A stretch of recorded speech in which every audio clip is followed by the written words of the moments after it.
So here is there another root cause of a breakable compass, and that's an important one because everyone goes through this at school or most primarily at work. So it's the institutional hypnosis, how you lose yourself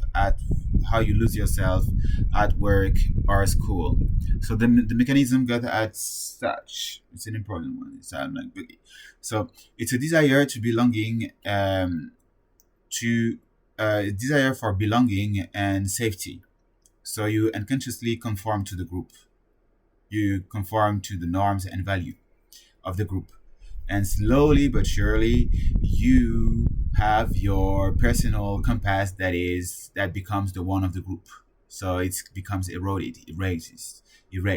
And then you start having a gap between the person that you are at work and the person that you are outside of work, or your work self and your true self.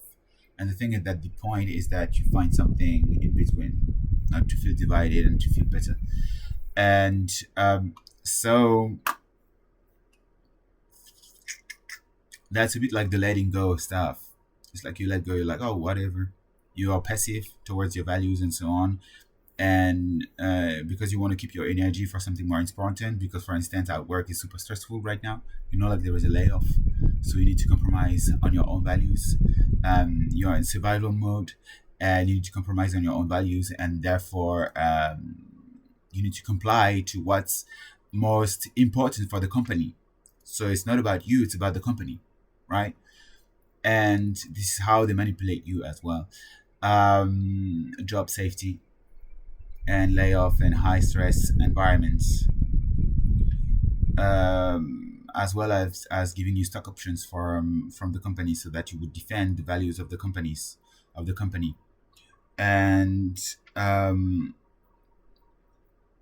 yeah, if there is a strong ethos with nobody telling you that you should be yourself, or that you should be yourself in a certain way, or that you should